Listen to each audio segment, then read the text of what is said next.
Assuma sua responsabilidade.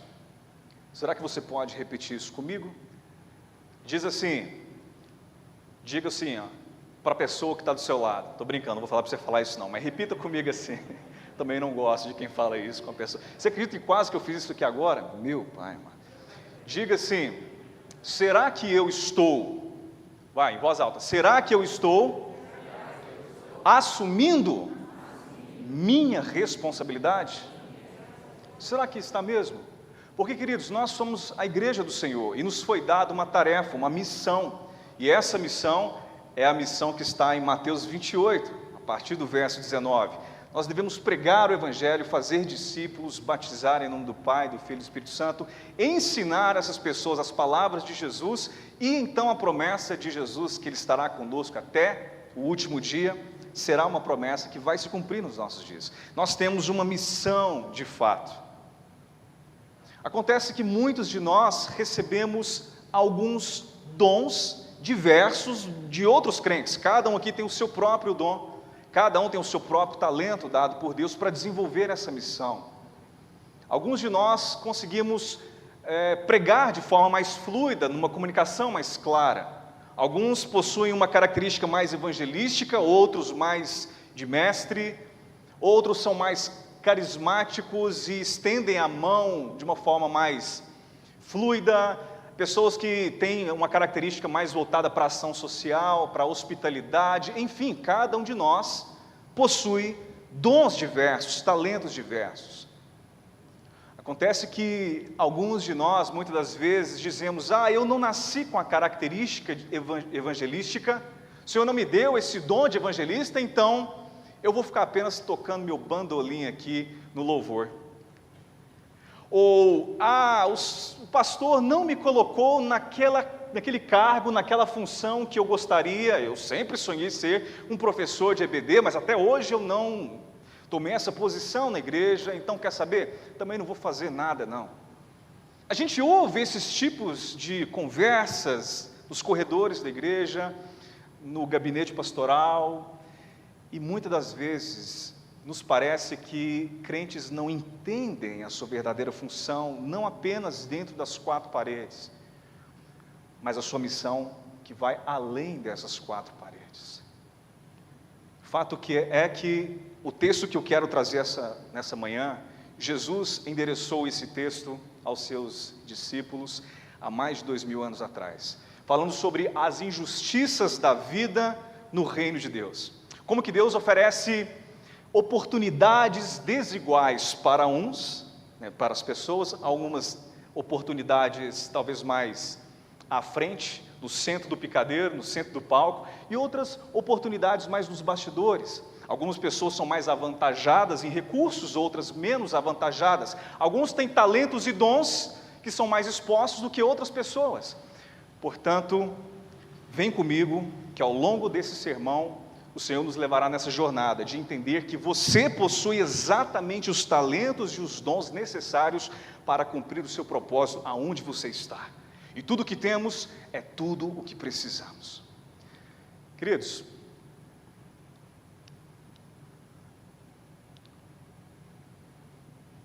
quando criança, nós ouvimos muita frase, isso não é justo.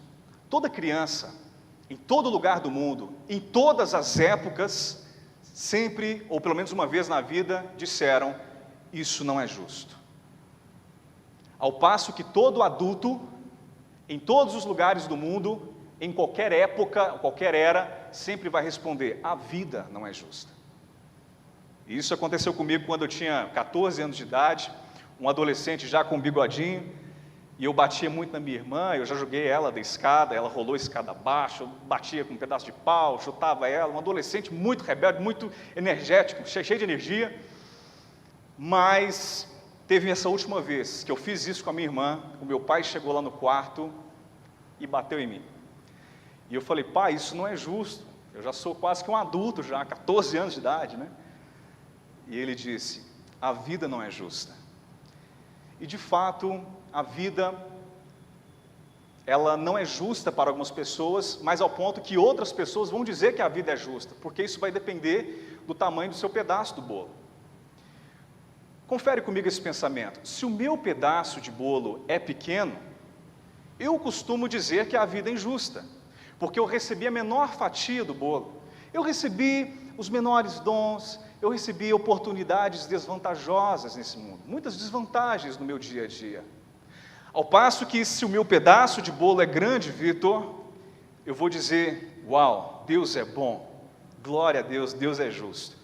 Vamos supor que eu e mais 3 de vocês estamos aí concorrendo a uma vaga num concurso público. E nós 4 estamos orando ao Senhor, 4 famílias cristãs orando ao Senhor. Só que eu consigo passar nessa vaga e vocês 3 não conseguem passar. Qual que vai ser a minha oração ou a minha fala lá na mesa do jantar lá em casa? Uau, Deus é bom demais, Deus é justo, Deus ouviu a minha oração, né, Bruna? O que as outras 3 famílias estarão falando lá de lá? Como Deus é injusto, como a vida é injusta. Eu orei, eu jejuei, eu tenho servido a Deus, eu me esforcei, eu estudei muito e não passei no vestibular. Entenda que para toda pessoa que diz que a vida é injusta, existe alguém do outro lado dizendo que a vida é justíssima.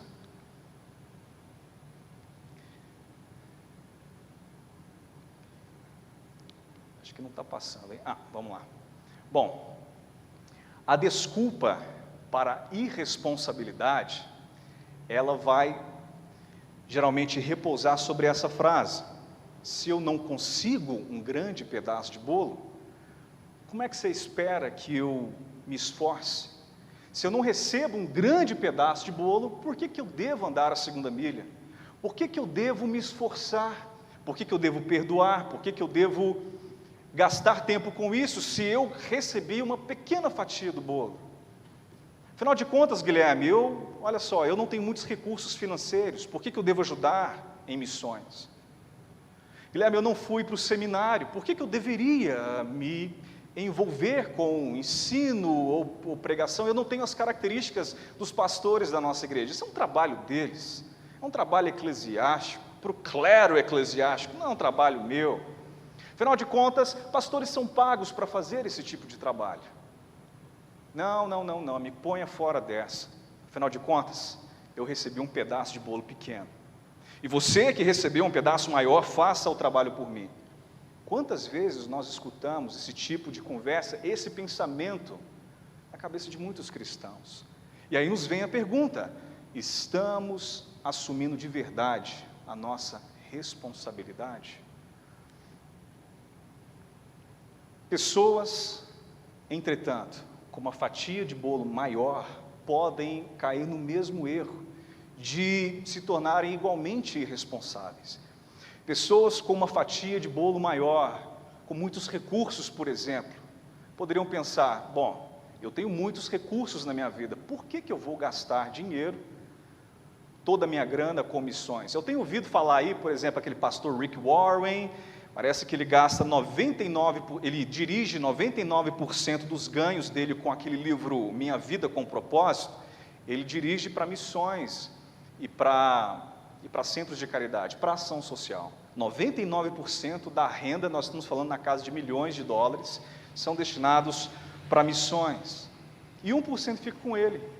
E pessoas que não entendem isso e falam: poxa, tanto recurso, e ele está simplesmente utilizando em outro lugar. Não, o Senhor me deu muito recurso, eu vou gastar comigo mesmo. Outras pessoas que vão dizer: poxa, eu tenho muito tempo, Deus me deu um recurso enorme, porque afinal de contas eu trabalhei a vida inteira, me aposentei, e vou curtir esse tempo, esse recurso que é tempo. Um dos maiores e mais valiosos recursos que nós temos é o tempo. Então vou gastar o meu tempo comigo mesmo, com viagens, com entretenimento. Veja que pessoas que receberam uma grande fatia de bolo podem ser igualmente irresponsáveis. Gente, eu sou tão inteligente, Deus me deu esse dom, esse talento, essa inteligência, para que eu vou gastar com teologia? Para que eu vou investir em ler livros teológicos? Não, eu preciso crescer na carreira, eu preciso de uma projeção, eu vou usar todo esse intelecto, toda a minha energia, essa força, essa vitalidade, para que eu possa ascender na carreira profissional. Pessoas que receberam uma grande fatia, uma fatia de bolo grande, enorme, podem ser igualmente irresponsáveis. Do tipo, pastores fazem isso para mim. Os missionários, os líderes da igreja farão o meu trabalho. O problema é que sua irresponsabilidade se torna a responsabilidade de outra pessoa. Se você toma então esse mindset, se você começa a pensar desse jeito, não é minha responsabilidade, porque ou eu recebi uma fatia muito grande de ouro, eu não vou desperdiçar com as coisas de Deus, com missões. A vida é muito curta, eu preciso aproveitá-la ao máximo. Ou outro vai dizer, não, minha fatia é muito pequenininha, Senhor, me desculpe, mas eu não posso me envolver, porque eu não tenho tempo, eu não tenho dinheiro, eu não tenho a capacidade teológica, não, outro fará por mim. Quando você não toma a sua posição e não abraça a sua responsabilidade, a sua irresponsabilidade se torna a responsabilidade de outra pessoa. É ou não é verdade isso aqui na igreja, gente? Você olha muitas vezes para os líderes, e você vê que eles estão simplesmente super atarefados. É muito trabalho para ser feito por poucas pessoas. E eu converso com diversos líderes, a conversa é sempre a mesma. Uau, a nossa igreja tem sido abençoada com muitas e muitas pessoas, mas é muito trabalho para pouca gente. São recursos levantados por poucas pessoas.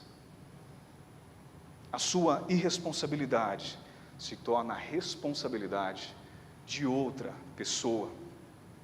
A verdadeira questão aqui, gente, não é se nós vamos conseguir ou não fazer com que a vida se torne igual e justa. Se pessoas que têm um pedaço pequeno do bolo e pessoas que têm um pedaço grande do bolo, vamos dividir esse pedação aqui para poder igualar os dons, ou os recursos, ou o dinheiro, não. Jesus vai tratar nesse texto com a gente sobre o que fazer com as oportunidades desiguais que Deus nos dá, talentos diferentes, o que nós faremos com isso? Essa é a verdadeira questão. O que faremos com aquilo que recebemos? O que você vai fazer com os recursos que Deus te deu? Como você vai alavancar esse exato tempo que Deus te deu? O que nós faremos com a vida que Deus nos deu? O que você vai fazer lá naquele lugar de trabalho onde Deus te colocou, lá dentro da empresa? Mas não é a empresa que eu queria trabalhar. O que você vai fazer dentro dessa empresa, naquele lugar onde Deus te colocou? O que você fará dentro daquela sala de aula onde Deus te colocou? O que você fará, como você trabalhará dentro daquela comunidade onde Deus te colocou? Então aqui nós vamos ler o texto da parábola dos talentos. Você pode abrir a sua Bíblia ou acompanhar no telão, Mateus capítulo 25. Jesus ele vai fazer uma ilustração de como é o reino de Deus e como que pessoas se comportam de formas distintas, tendo oportunidades diferentes dentro desse reino. Engraçado que esse não é um problema do nosso tempo, mas Jesus já endereçou esse mesmo problema sobre as desigualdades da vida há 2000 anos atrás. Então acompanhe comigo esse texto, Mateus capítulo 25, verso 14, e o texto diz assim: o reino dos céus também pode ser ilustrado como a história de um homem que estava para fazer uma longa viagem. Ele reuniu seus servos e lhes confiou seu dinheiro, dividindo-o de forma proporcional à capacidade deles. Atente para essa frase, essas palavras que estão em vermelho. Dividindo de forma proporcional à capacidade deles. Deus divide de forma proporcional à nossa capacidade. Ao primeiro entregou 5 talentos, ao segundo 2 talentos e ao último 1 talento. Então foi viajar. Deixa eu te situar. A parábola dos talentos não está se referindo aos talentos do tipo, eu sei dançar, eu sei cantar. Essa parábola se refere a uma medida de dinheiro. Talento era uma medida de dinheiro na época. Um talento significava algo referente a 20 anos de trabalho de um trabalhador comum da época. Vamos colocar algo em torno aí de, 300 mil reais. 5 talentos, portanto, era algo referente a 100 anos de trabalho, algo acima de R$1 milhão. Então esse homem foi viajar e colocou o seu dinheiro nas mãos de 3 servos. Um recebeu 5 talentos, outro 2 talentos e o outro recebeu 1 talento, de acordo com a capacidade deles de administrar as riquezas desse senhor. E esse senhor tinha por intenção que esses 3 servos administrassem os seus recursos da mesma forma que o senhor administraria, entende? Não é uma poupança. Não se trata aqui do senhor dizer, olha, estou deixando nas mãos de vocês 3 os talentos e guardem na poupança. Não. Apliquem o dinheiro, invistam e multipliquem as minhas riquezas. O texto continua então. O servo que recebeu 5 talentos começou a investir o dinheiro e ganhou outros 5.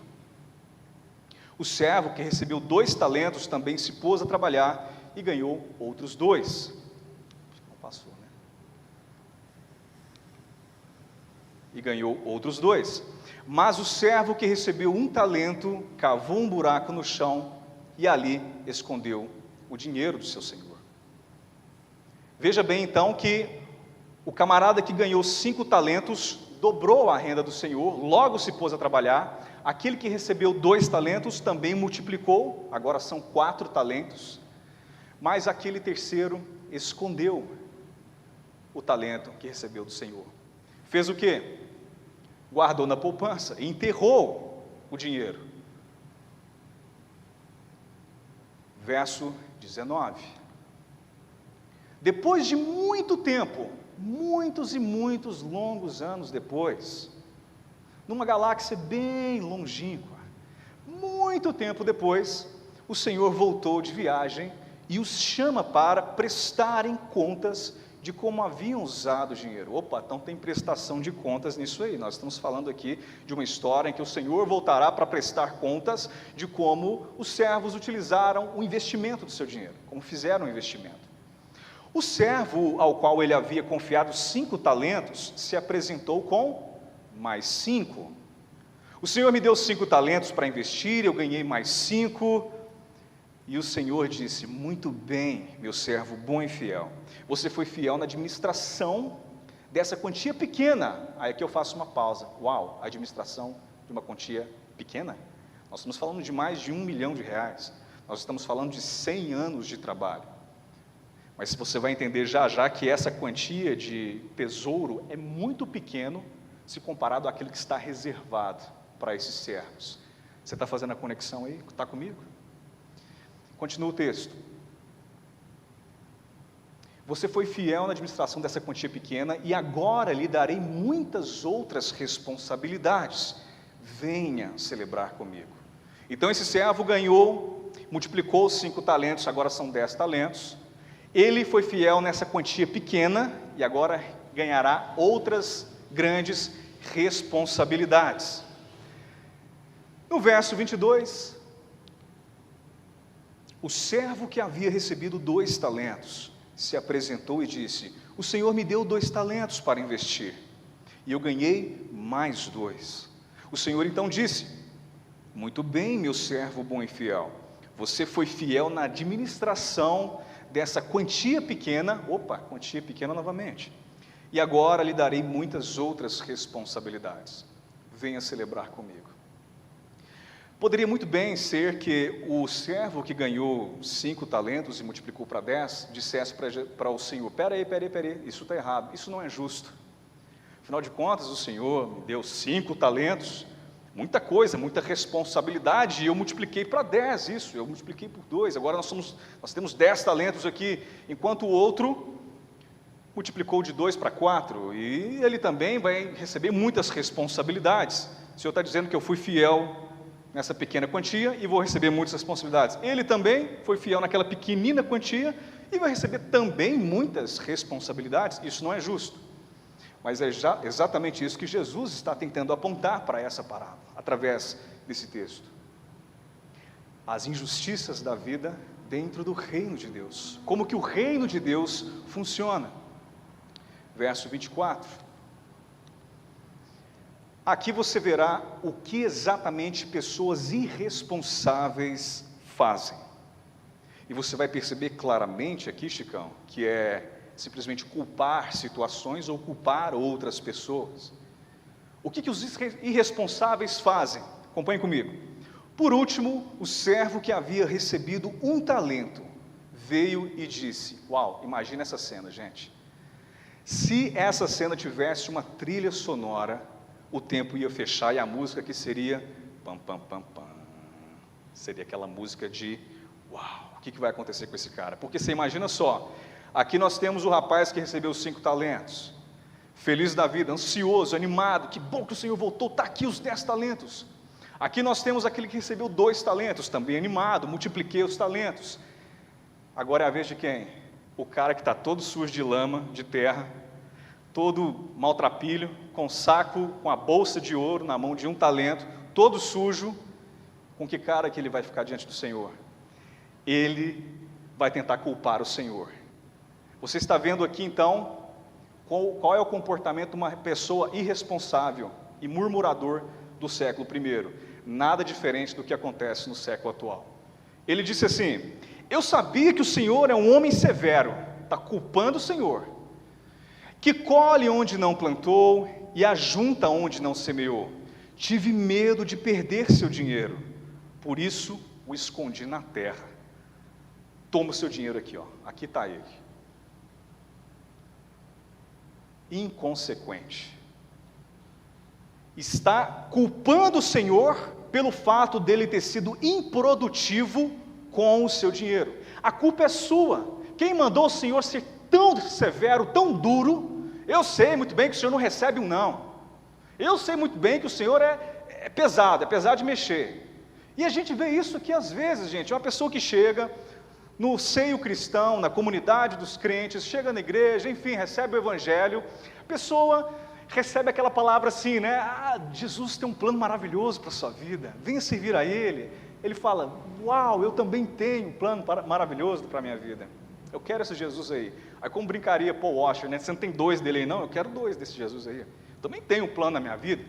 E aí o camarada vai começando a entender a palavra de Deus, e o propósito da missão, e por que nós fomos chamados, e o caminho é estreito, e tem uma cruz, e a porta é estreita, e são poucos os que passam por ela, e larga é a porta que leva para a maldição, para a perdição. Espera aí, ele começa a entender então, que o caminho é estreito, e que haverá morte.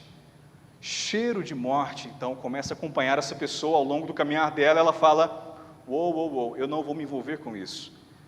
Senhor, me exclua fora dessa. O Senhor é muito duro. O caminho do cristão é muito pesado. Eu vou fazer assim, eu vou acompanhar de longe, ok? Vou acompanhar de longe, não vou me envolver tanto nessa missão. O Senhor é muito duro, eu não vou multiplicar esse talento, não. Agora, como Deus trata os irresponsáveis?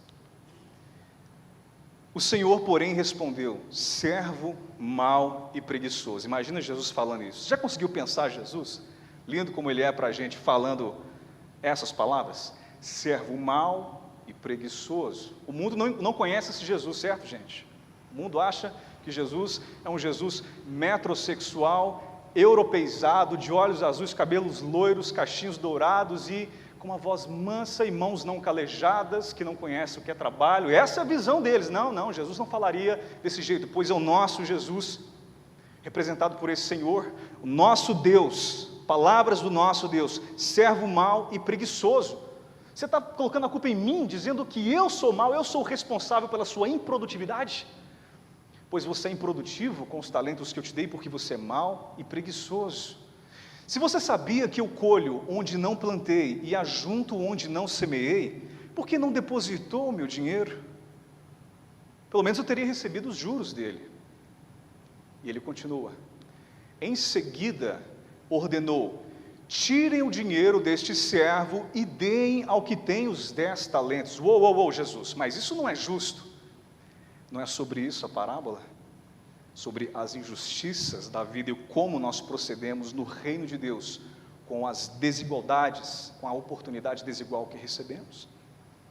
Pois ao que tem, mais lhe será dado, e terá em grande quantia, mas do que nada tem, mesmo que não tem, lhe será tomado. Agora lancem este servo inútil para fora, na escuridão, onde haverá choro e ranger de dentes. Existem duas linhas de pensamento. Alguns teólogos dizem que esse choro e ranger de dentes se refere ao inferno. Se refere a uma pessoa que estava no seio da igreja, no seio cristão, mas não era convertido de fato, portanto, nunca tinha sido salvo e vai para o inferno. Outra linha teológica abraça a ideia de que choro e ranger de dentes, mencionado no Novo Testamento, não se refere ao inferno, mas literalmente se refere a uma frustração. É aquele crente já salvo no Senhor, salvo em Cristo, mas que não multiplicou o seu talento, perdeu uma grande oportunidade de ser uma bênção no reino de Deus, e agora fica frustrado, rangendo os dentes, braço cruzado, chateado. Bom, seja lá qual for a interpretação que você entenda, a gente sabe que no inferno haverá choro e ranger de dentes, e aquele que não andar com Cristo será enviado para lá. E sabemos muito bem que o crente que recebeu a salvação em Cristo, mas também é improdutivo, não produz muitos frutos, também vive uma vida, não vive uma vida plena e completa, vive uma vida incompleta no Senhor. Seja como for, não sejamos como esse servo que não multiplicou o seu pequeno talento. O exemplo está dado, nós temos que ser pessoas que multiplicam os talentos que nos foram dados, sejam 5 talentos, muitos talentos, sejam 2 talentos, poucos talentos. Os irresponsáveis, pessoas irresponsáveis, elas perdem excelentes oportunidades na vida. Pensa só, aquele camarada estava no círculo desses homens que receberam o tesouro de Deus, ou desse Senhor, para poder investir. Que grande oportunidade! Bom, nos termos do dinheiro corrente na época, estamos falando algo em torno de 300 mil reais. Uau, o Senhor me deu 300 mil reais, que oportunidade fantástica de fazer algo por Ele, de fazer algo pela história dEle, pelo império dEle, junto com esses homens que são confiáveis, que oportunidade de aprender com esses homens a como investir, a como multiplicar os meus talentos, mas ele perdeu uma excelente oportunidade de servir e de ser relevante. Pessoas irresponsáveis perdem todas as oportunidades incríveis que Deus coloca diante de si. Nessa manhã, você tem uma excelente oportunidade diante de você, que é a oportunidade de se engajar e se envolver em missões, na obra da igreja, na obra lá fora, no reino de Deus. Mas não só isso, pessoas irresponsáveis culpam outras pessoas ou situações. A culpa é do pastor, porque eu já disse para ele que eu queria aquele cargo, ele não me colocou, então eu estou fora. O problema é a situação da minha vida. Você sabe que eu cresci numa comunidade carente, eu não tenho lá condições de exercer essa função no reino de Deus. Você viu como eu sou pobre? Como é que você quer que eu financie a obra missionária? Pessoas irresponsáveis culpam outras pessoas ou outras situações e também vivem rangendo dentes. E nesse caso, eu quero dizer que vivem frustradas, sempre reclamando: mas era para ser eu ali, não ele. Mas eu também não consigo nada na minha vida, Deus não é tão fiel a mim. Vivem reclamando porque não estão fazendo a sua obrigação, aquilo que é devido a cada um de nós dentro do reino de Deus. Bom, o ponto de Jesus Cristo, aqui, nessa parábola de Mateus 25, é que todos temos oportunidades iguais ou desiguais. Cada um de nós recebemos oportunidades distintas uns dos outros. E a grande questão é que nós seremos responsabilizados por aquilo que nós fazemos com essas oportunidades. Sejam oportunidades grandes aos olhos dos homens, sejam oportunidades pequenas aos olhos dos homens, todos nós prestaremos contas e nós seremos os responsáveis pelo trabalho que fazemos ou deixamos de fazer. Jamais poderemos colocar a culpa em Deus por aquilo que temos, apesar de sabermos que a soberania é dele, é Ele quem distribui os bens, é Ele quem ordena e distribui a cada um de nós os talentos, os dons, conforme a capacidade de cada um de nós. A soberania é dele. mas a responsabilidade é minha e sua, de nos envolvermos na obra missiológica. Deus é um Deus missionário, e na sua história, Ele está resgatando cada um de nós, para nos transformar em missionários, assim como Ele. Ser a imagem e semelhança de Deus, crescer à estatura de Cristo, significa sermos missionários como Ele é. Não simplesmente viver de domingo a domingo, eu sou missionário na EBD, eu sou missionário no domingo à noite porque eu levo visitantes. Não. Se você pensa assim, entendeu tudo errado. Mas sermos missionários no dia a dia, lá no mercado de trabalho, tocando como Jesus toca, falando com pessoas como Jesus falaria, influenciando, impactando as pessoas ao seu redor. É por isso que você vive, é por isso, Geni, que o seu coração bate hoje. Leve isso para casa. Todos nós somos pessoas de 1, 2 ou 5 bolsas de ouro. Cada um de nós, ou nos enquadramos dentro das pessoas que receberam 1 talento, 2 talentos ou 5 talentos. E de fato, gente, eu conheço pessoas de 5 bolsas de ouro ou 5 talentos. Eu tenho um amigo de infância. Deixa eu ver se ele me autorizou a falar dele. Ele disse que é melhor citar o brother e não o nome dele. Ele tinha me respondido, mas não tinha visto.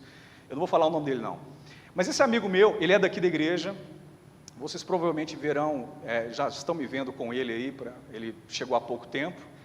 E esse amigo meu, ele nasceu num lar, então ele era uma pessoa de 1 bolsa, de 1 talento, e ele simplesmente conseguiu crescer na carreira profissional, cresceu financeiramente, e hoje é uma pessoa de 5 bolsas.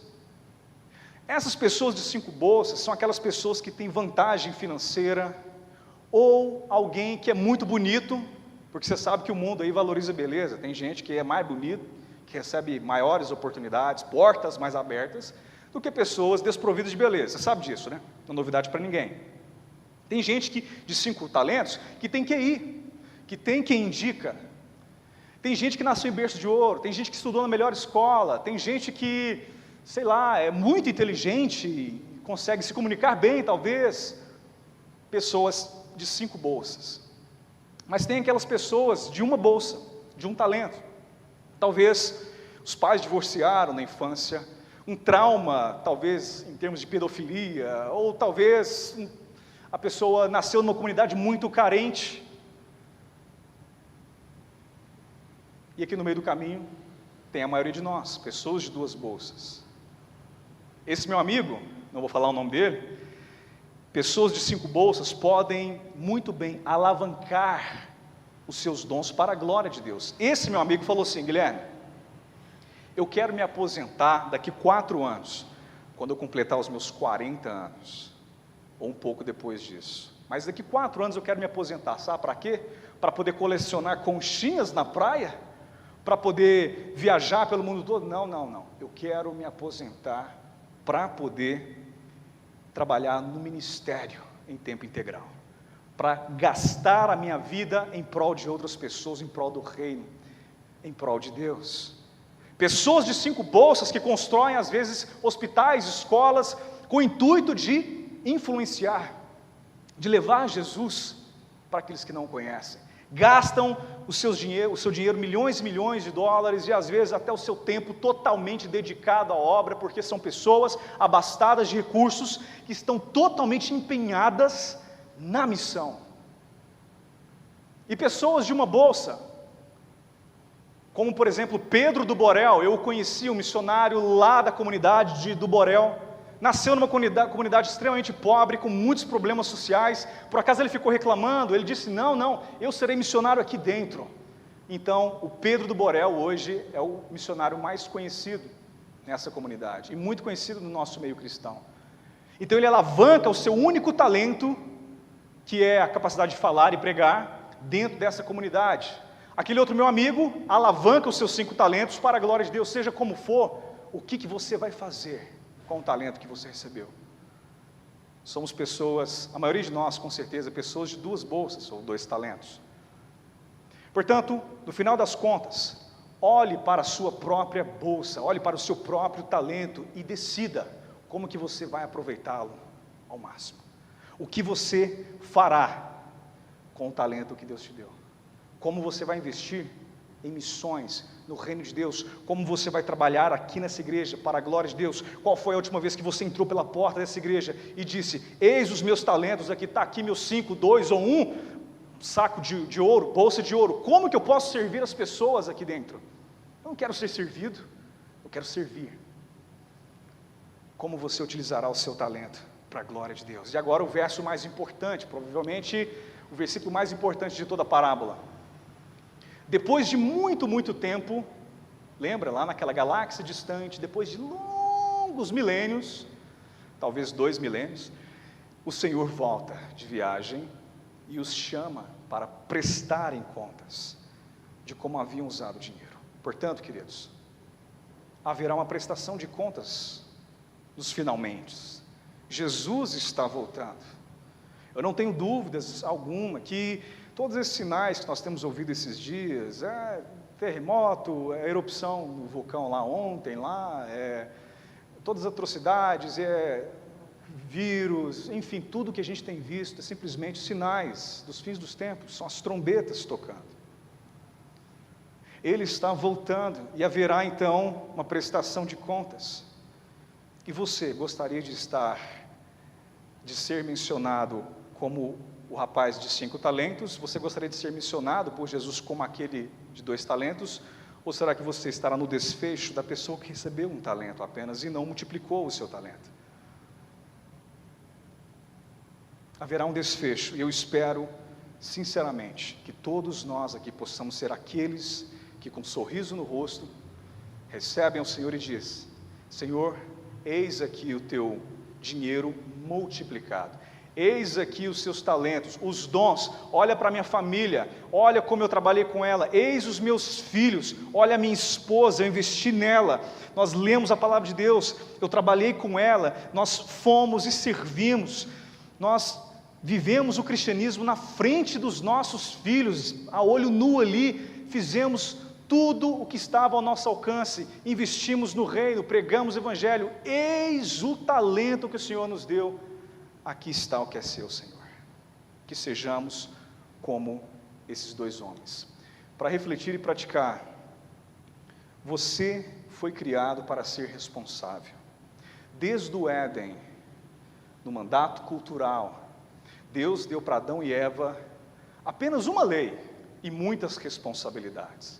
A lei era: olha, não toquem naquele fruto, ok? Fiquem longe daquela árvore ali, só isso. Vocês podem comer de todas as árvores, vocês podem dominar os animais, fazer o que vocês quiserem, mas apenas essa lei, muitas responsabilidades. E hoje, com o pecado, nós temos muitas leis, mas ainda assim muitas responsabilidades. E Jesus resume elas em uma responsabilidade, que é o mandato da igreja: missões. Nós devemos cumprir essa missão. Pare de apontar o dedo e dar desculpas. Mas eu não recebi esse dom, eu não sou evangelista, eu não sou missionário, eu não sei falar, eu não tenho recursos. Pare de dar desculpas e apontar o dedo para situações e pessoas. Não, remova essa atitude, pare de apontar o dedo. E lembre-se, nós somos pessoas de 1, 2 ou 5 bolsas ou talentos, e nós seremos responsabilizados por aquilo que nós fazemos, com tudo que nós recebemos. 4º e último ponto, nós devemos remover o ir de irresponsável e devemos ir. Entendeu aí a jogadinha de palavra? Remova o ir de irresponsável e vá. E assuma a sua responsabilidade, porque a sua irresponsabilidade se torna a responsabilidade de outra pessoa. Aquilo que você deveria fazer está caindo nas costas de alguém. Eu estou falando muito sério, olha aqui para mim, olha bem para mim aqui, igreja. Eu estou falando com um crente aqui. Aquilo que você deveria estar fazendo está caindo sobre as costas de outra pessoa. Portanto, envolva-se. Em qualquer contexto, essa frase ela se aplica. Na sua casa, com a sua esposa e seus filhos, a sua irresponsabilidade se torna a responsabilidade do cônjuge, que está sobrecarregado porque você não está fazendo a tua parte. No trabalho, a sua irresponsabilidade está caindo nas costas do chefe ou dos seus amigos. E dentro da igreja, principalmente, a sua irresponsabilidade cai sobre as costas de outras pessoas que estão se desdobrando. E alguém vai dizer, se eu não for, Deus levantará outro. Sim, mas às vezes, se eu não for, Deus colocará essa responsabilidade nas costas de outros que já estão fazendo, que já estão de pé, que já estão levantados, que já foram levantados pelo Senhor. Eu tenho certeza que você não quer isso para a sua vida. Envolva-se, se engaje com o reino de Deus. Eu não estou falando apenas de 4 paredes, eu estou falando do reino de Deus. Discipule pessoas, e é sobre isso que eu vou falar à noite. Essa mensagem que o Igor pediu para que eu pregasse sobre missões, vai ter a segunda parte à noite. Então esteja aqui, se possível, traga sua família, traga amigos, porque estarei fazendo uma conclusão, na verdade apontando para descrentes, uma mensagem mais para descrentes, mas falando ainda sobre essa missão que nos foi dada, o discipulado. Eu gostaria que você encerrasse comigo aqui nessa manhã, repetindo essa frase, em voz alta. Pode ser falando baixinho aí, mas em voz alta, para que você fixe isso na sua mente e saia com pelo menos essa frase fixada em tua mente. Repita comigo. A minha irresponsabilidade se torna a responsabilidade de outra pessoa. Podemos falar sem pausas? Vamos lá, 1, 2, 3 e... A minha irresponsabilidade. Vamos orar? Senhor Jesus, o Senhor nos deu uma missão clara, uma missão de um ponto. O Senhor não nos deu inúmeras tarefas, a missão tem um ponto central. Esse ponto é a missão de alcançar o perdido pecador. É a missão expressa em Mateus 28, de irmos buscar aquele que estava perdido, trazê-los para o corpo, batizá-los na igreja, no centro da comunidade cristã, envolvê-los no corpo de Cristo e ensinar os caminhos de Jesus. Nós queremos ser responsáveis e remover toda e qualquer irresponsabilidade em todo grau ou nível da nossa vida, para sermos totalmente comprometidos com essa boa e excelente missão. Obrigado por cada pessoa que está aqui nessa manhã, cada irmão e irmã que se comprometem com o Senhor. Só o fato de estarem aqui já é grande alegria para nós, porque é sinal de que estão capturados pelas suas garras de amor, pelos seus laços de amor, estão presos em Ti, sinal que foram salvos e convertidos pelo Senhor. Mas nós não queremos parar por aí, porque somos irresponsáveis com a Tua missão em tantos pontos, muitas vezes. Senhor, que assim não seja. Trabalhe em nosso coração e nos ajude a sermos responsáveis. Que a nossa responsabilidade se torne um alívio e um descanso para outras pessoas. Assim nós oramos, em nome de Jesus. Amém.